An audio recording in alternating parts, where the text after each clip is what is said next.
You can have the best opportunities, the best talent, and basically everything external to help you achieve your goals. But with this guy in charge, shish, you are screwed. So bottom line fact, this ego, all of us have it. Some it's obvious, some it's a little bit subtle. Equally destructive, yes. So pay attention as I break down just 5 lessons that I got from the book Ego is the Enemy by Ryan Holiday. Hi guys, my name is Simon, a third year medical student at the University of Zambia. Now before I even begin, what is the fundamental takeaway? The remedy to this ego is humility. So this book and this video is going to help you escape the temptations of the ego and build true humility and discipline. Now what is this ego that is talked about in this video? Well, according to the author of this book, the ego that is talked about in here is a false and unhealthy sense of your own importance, arrogance, self-centered ambition, and the characteristic need to be more than or better than other people. Now this is interesting. Regardless of what you're doing, you are definitely going to fall into one of these 3 stages. It's either you're aspiring to be, or you have succeeded somehow, or you have failed at something. And the ego can manifest itself on all of these 3 and be just as destructive. So when you're aspiring, when you're brimming with ambition, the ego is going to reduce the chances of you succeeding. And when you've succeeded, the ego is definitely going to bring you down. And when you're failed, the ego is going to make sure that you don't manage to get up. So let's go into the aspiring phase and jump into our first lesson, to be or to do. So this is a choice that we should actually make early on in life. And the choice that we take is definitely going to affect the kind of success that we achieve. Okay, so when you choose to be, basically you choose a self-image, basically something that is going to be judged by other people, how it is going to be recognized by other people. And when you choose to do is, you do not necessarily care about what other people think and how other people see you, but you are very much concentrated on doing what you have to do. So for this to make a lot of sense, I will use an example of me. Let's say me, a real example. I'm aspiring to be a content creator. Although I'm already a content creator, I'm in the aspiring phase basically. So I can choose to be the best content creator, or I can choose to create the best content. There's a very big difference there. If I choose to be the best content creator, I care too much about how other people see me. So it is my goal to make sure that other people see me as a best content creator. And that is going to be very bad because that is fueled by the ego. That is going to make me compromise a lot of my values, basically to maintain my image, this big image that I have in mind of how people are supposed to see me. But if I choose to create the best content, I'm so focused on the work of creating the best content that even the recognition, if it comes as secondary. But the primary thing is to do. So if you're anybody in the aspiring phase, doing music, academics, sports and everything, choose to do what you have set out to do as best as you can. Number 2 in the aspiring phase is talk, talk, talk. Now this is a good one. This is a common temptation that basically almost everyone experiences. When you're setting out to do something, especially if you know the idea is good, we have the tendency to talk about it a lot. This is fueled by the ego. Why? Well, the ego loves this basically because it is easier to talk than to do. And usually when you talk about what you intend to do, you get some early validation, early recognition about people who will tell you how great the actions that you intend to do are. Now this is actually going to reduce the chances of you actually doing the actual work best way you can, because you redirect your energy to talking about it more. And this happens usually unconsciously, but it actually happens. So bottom line lesson, if you're intending to do something, shut your mouth and do the work. Talk only if you must, and I can promise you that will be in very few occasions, and it will be with people that probably are going to offer some kind of guidance and help.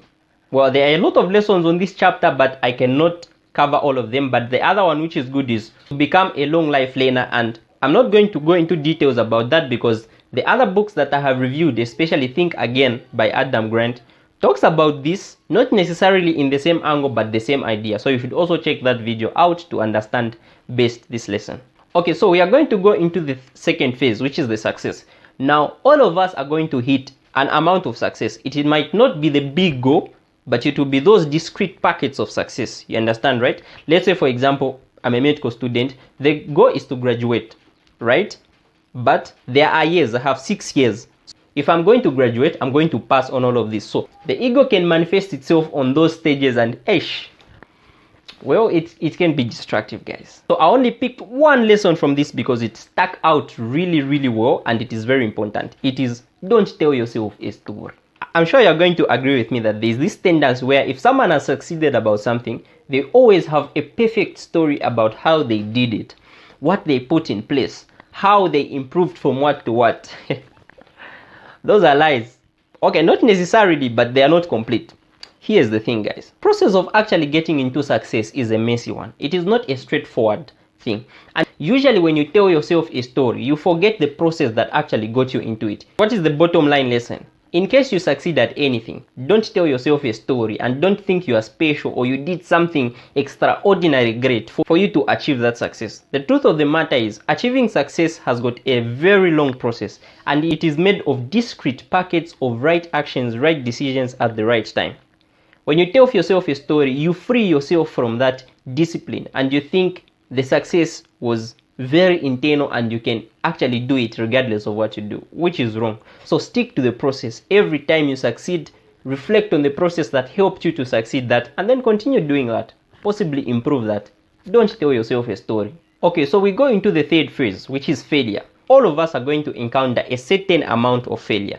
Another example on my part, I'm a medical student. I made it at my third year, but I failed some assessments. Even in those failures, the ego can manifest itself. And there are two lessons that I want you to learn from that. Number one on this phase is effort is enough.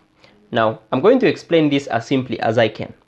Not all effort is going to be recognized, and not all effort is going to be validated. Definitely not all effort is going to lead to success. It is important to have it in mind that it is enough to actually put in the work, to do your best that you can possibly can, regardless of the outcomes. Of course, whenever we are doing something, the goal is to achieve a certain outcome. But we should be very much content in actually putting in our best, regardless of what outcome is. Because if you think of it, we don't have a lot of control over what the outcome is. The outcome is controlled by a lot of things, other people's actions, luck, and possibilities. So you only have a small portion of control about that, and that is what you are going to contribute into that. The second lesson under failure is a lifetime or dead time. This is a choice that we have to make. When you have failed at something, there is a very big tendency to spend that time as dead time. So what is dead time? Dead time, in the basic terms that I can explain it, is the time that you spend doing something that will not necessarily solve a problem and not necessarily do anything good for you. So this is time spent compulsively and not necessarily out of a disciplined decision. So especially when you're in your failure phase, there is a tendency of the ego to actually start victimizing yourself, to start dipping yourself in remorse, thinking about how unfair the world is, thinking about how you do not deserve what is happening to you. Now that's true. We all know the world is not fair. Now it actually takes humility to just accept that fact and spend that time as a lifetime to try and improve the situation, to try and do something which is better. One important thing, everything that I've said in this video are hard to do. Truth be told, it's hard to do because it takes humility, and most of us are not humble naturally. That humility can be learned and practiced. It is something that we are supposed to be doing every day. It is a matter of self-awareness to decide whether the actions we are taking are out of the ego or something that we actually decide to do out of humility and discipline. So remember to practice humility, as this is going to be the remedy to curbing the temptations of the ego. There are a lot of good lessons in the book Ego is the Enemy by Ryan Holiday. So I just picked a few because I cannot condense everything in one video. So I advise you to go and read that book, and you can also comment down in the comment section if you've read that book about the other lessons that stuck out to you, or questions or even book recommendations that you think I should read and make a book summary about in the near future. Alright guys, that's it for today. I hope you liked this video. Remember to subscribe, share this video with a couple of friends. See you next time.